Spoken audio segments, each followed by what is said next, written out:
Guys, kali ini gue akan bahas testnet tutorial untuk DeFi. Nah, kali ini DeFi nggak biasa ya. Biasanya kan gue bahasnya itu blockchain rata-rata kalau untuk testnet.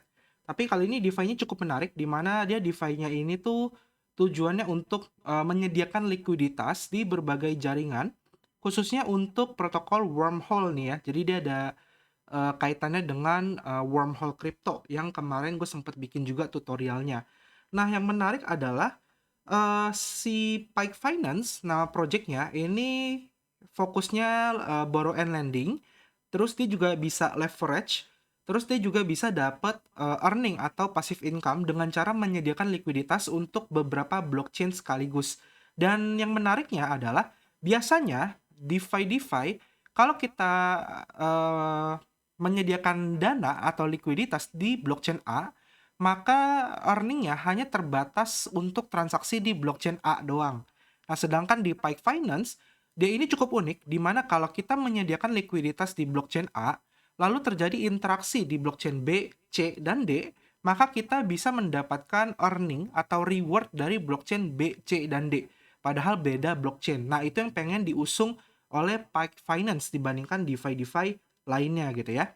Nah, terus kita lihat kalau kita baca dari Twitternya, deskripsinya, access liquidity from all of DeFi natively powered by Wormhole Crypto, Circle, and Base. Nah, gue sempat nyari fungsinya Circle sama Base di sini ngapain. Kalau Wormhole kan ya, karena dia menyediakan likuiditas untuk multi-chain gitu kan. Nah, setelah kalau kita baca-baca di sini, di tanggal 23 November 2023, mereka mengumumkan bahwa mereka sudah mendapatkan pendanaan dari Co-Grant ya, dari Circle dan juga Wormhole Crypto. Ya, jadi mereka buka yang namanya Co-Grant. Artinya nanti ada grantnya juga tuh ya. Nah, dan mereka mendapatkan total ada 50.000 USDC funding yang mereka dapatkan di kuartal 1 untuk pendanaan di kuartal 1 nanti 2024. Jadi harapannya testnetnya setelah kelar nanti langsung masuk mainnet di kuartal 1 2024 gitu ya. Dapatnya dari mana? Ya tadi dari Circle dan juga Wormhole ya untuk mengisi likuiditasnya. Jadi ya intinya dia dapetin pendanaan bukan untuk bayar-bayar karyawannya, tapi lebih untuk mengisi likuiditasnya supaya nanti ketika ada orang yang pakai si Pike Finance di mainnet, dia bisa melakukan transaksi. Nah, terus kalau dari websitenya kita lihat Universal Liquidity Protocol, a next generation money market deposit collateral di chain A, borrow di chain B. Nah, contoh misalnya, teman-teman untuk lending and borrowingnya kalian deposit USDC di Optimism atau kalian deposit OP, token OP di Optimism, maka kalian bisa pinjem USDC di jaringan Base. Menurut gue ini menarik banget buat kalian yang pengen invest suatu aset di satu blockchain, terus butuh duitnya untuk transaksi di blockchain lain. Nah, jadi kalian bisa, misalnya contoh deh, gue punya Ethereum di jaringan Optimism. Gue nggak mau nih jual Ethereumnya, kan sayang ya kalau gue jual Ethereumnya berharap nanti di bull market Ethereum bisa naik harganya. Nah, daripada gue jual Ethereumnya, gue masukin aja deposit ke lending gitu loh. Jadi gue deposit ETH di Optimism. Terus gue butuh nih USDC di jaringan Base buat transaksi atau pakai DeFi lain supaya duitnya lebih berkembang lagi di jaringan Base. Akhirnya gue ngeborrow atau minjam USDC di jaringan Base ya. Tapi ETH yang sudah gue depositkan itu tidak gue jual, tapi tetap ada Ethereum-nya. Jadi nantinya gue tinggal repay atau ngebayar bunga beserta uang yang gue pinjam dikembalikan, baru gue bisa tarik Ethereum-nya. Jadi itu kelebihan kenapa orang mau pakai lending and borrowing di crypto. Kurang lebih kayak gitu. Nah, untuk blockchain-nya sendiri karena dia sifatnya multi-chain, ke depannya ya, roadmap jangka panjangnya, dia akan menyambungkan EVM dan non-EVM liquidity ya menggunakan wormhole. Jadi wormhole itu kalau teman-teman ada coba di video gue sebelumnya itu bisa dipakai di Aptos, padahal non-EVM. Jadi nantinya harapan dia akan bisa di Ethereum, Base, Optimism, Arbitrum, Solana, BNB Chain, Sui, Avalanche, Polygon, Sei, Aptos, dan Monad. Tapi untuk sekarang dia baru ada 4 chain yaitu Base, Optimism, Arbitrum, dan Ethereum. Dan nanti routernya akan terus bertambah seiring berjalannya waktu. Nah, kemarin mereka ini sudah buka untuk testnet 1.0, sekarang testnet dia adalah 2.0. Jadi linknya ada di deskripsi video ya, testnet2.pic.finance. Di sini pertama kita langsung coba aja, teman-teman connect wallet dulu ya, pilih MetaMask ya atau Coinbase itu juga bisa.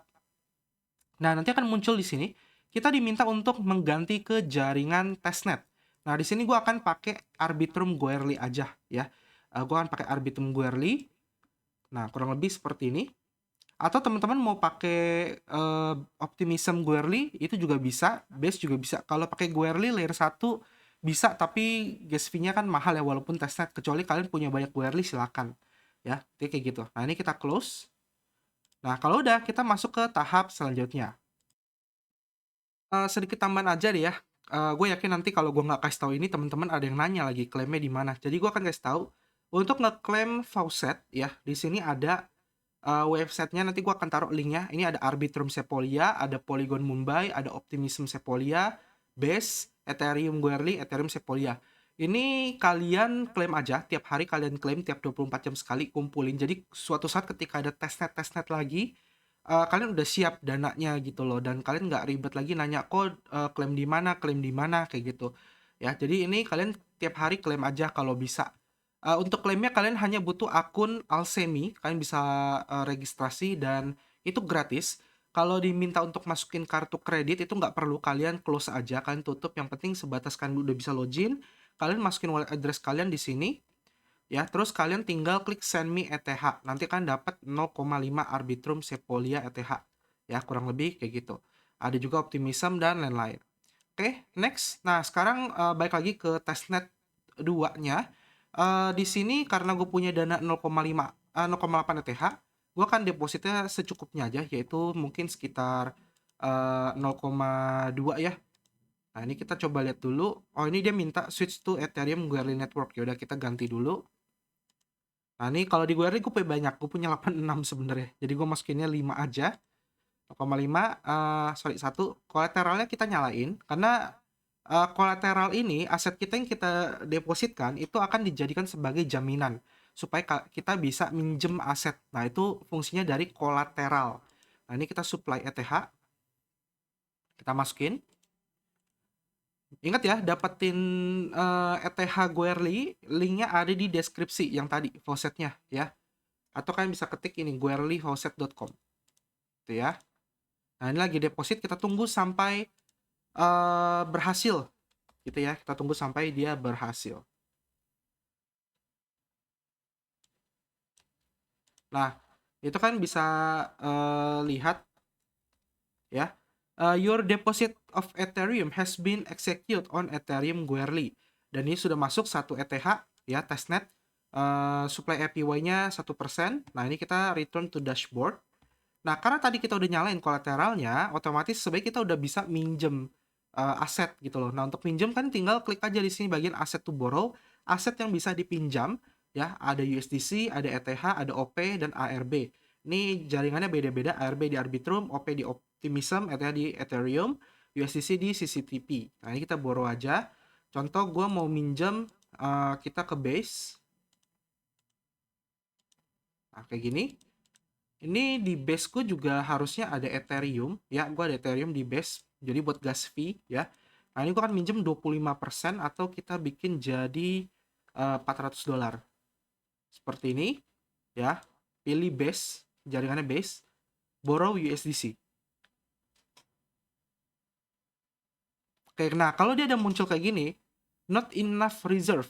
Artinya USDC yang ada pada di jaringan base Goerli itu tidak ada likuiditasnya ya, dikit gitu loh ya. Nah, ini kita bisa ganti ke jaringan lain yang likuiditasnya mungkin lebih besar. Kita coba di Ethereum Goerli. Apakah bisa? Ya. Nah, ini kita coba ke Ethereum Goerli. Jadi konsepnya lending and borrowing itu yang penting di likuiditasnya ada aset. Kalau nggak ada, kita tidak bisa meminjam gitu loh teman-teman. Nah, ini kan bisa nih Ethereum Goerli gue minjam USDC gitu kan. Nah, ini dia lagi transaksi preparation, transmission sama validation. Nah, ini kita tunggu sampai transaksinya berhasil. Nah, transaksi sudah berhasil. Kita bisa lihat ya, gue kan minjam 400. Nah, di sini muncul nih bagian your borrow, aset yang kita pinjam. Jadi di sini gue minjem USDC di jaringan Ethereum Goerli sebesar $400 atau debt-nya, debt itu tagihannya gitu ya, dan bunga berjalan itu 1,1%. Nah, ini kalian bisa repay buat kalian kembaliin duitnya lagi gitu ya. Atau kalian borrow lagi buat nambahin pinjaman lagi kalau selama dia masih bisa minjam. Nah, kurang lebih gitu. Nah, ngeceknya masuk ke Goerli ETH gimana? Kalian bisa buka Goerli Etherscan, lalu masukkan wallet address kalian ya. Terus kalian ke bagian contoh ini ya, gue buka masukin wallet address gue di sini. Nah, kayak gini ya. Sorry. Nah, ini wallet address gue. Terus ke bagian interaction transaction. Sorry, ke token transfer ya. Terus di sini ada 2 menit lalu transaksi masuk sebesar 400 USDC. Nah, ini masuk dan bisa kalian tambahkan ke MetaMask kalau kalian mau. Tapi sebenarnya nggak perlu juga sih ya, kayak gitu. Nah, terus kita akan coba untuk repay kembali atau membayar, mengembalikan pinjaman kita.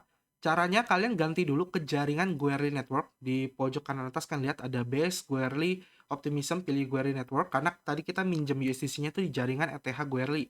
Kalian klik repay, masukin jumlahnya, terus kalian pilih jaringannya Ethereum Goerli, klik approve 400 USDC, ya. Nah, ini kita approve dulu semua.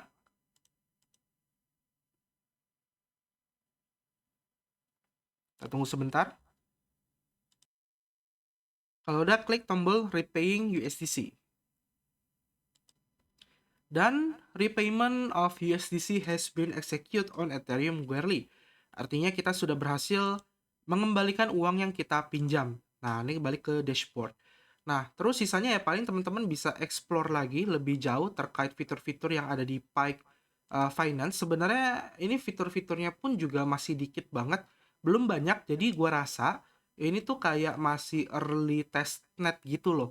Dimana nantinya testnetnya akan bertambah lagi fitur-fiturnya ya, lebih banyak lagi dan kalau kita spekulasi terkait apakah Pike Finance itu punya airdrop atau enggak, kalau di dokumennya gue baca itu dia belum ada informasi terkait token. Ya, jadi dia belum bilang bahwa kita punya token loh gitu loh. Tapi kalau spekulasi ya gue rasa Pike Finance itu punya token minimum untuk governance token ya. Nah, terus apakah ada airdrop? Nah, di sini gua rasa kalau untuk testnet punya peluang tapi tidak besar, kecil, tapi karena gratis kita coba aja. Mungkin nanti peluang terbesarnya airdropnya itu akan dibagikan ke mereka yang melakukan lending atau mengisi supply ketika dia sudah mainnet ya. Feeling gue paling besar itu terjadinya gitu. Jadi nanti Pack Finance akan mainnet, lalu dibikin event bahwa oh kalian deposit Ethereum atau USDC nanti dapat hadiah token Pike Finance dengan APY sekian persen kayak gitu. Jadi butuh modal yang gede ketika dia sudah mainnet. Jadi itu perkiraan gue terkait Pike Finance ya. Lalu dari segi produk, dari segi utilitas bagus nggak? Biasanya kan ada yang nanya ya. Menurut gue ini bagus untuk menyediakan likuiditas di berbagai blockchain sehingga orang-orang nantinya ketika ingin bertransaksi atau menggunakan ekosistem dari wormhole untuk memindahkan aset dari satu blockchain ke blockchain lain, maka Pike Finance bisa menjadi ladang duit untuk teman-teman yang pengen deposit atau lend and borrowing tadi kayak gitu ya. Jadi itu sih pendapat gue terkait Pike Finance ya. Harapan kita setelah tested ini ya ada garapan lebih lanjut, bisa dapat airdrop, harapannya itu. Tapi baik lagi ya, kita juga harus tahu resikonya bahwa project DeFi seperti ini tuh mekanismenya biasanya terjadi di mainnet. Oke, semoga bermanfaat. Thank you sudah nonton full videonya. Kita ketemu lagi di next video. Jangan lupa di subscribe, like, dan share serta komen. Kita ketemu lagi. Sampai jumpa dan terima kasih. Dadah.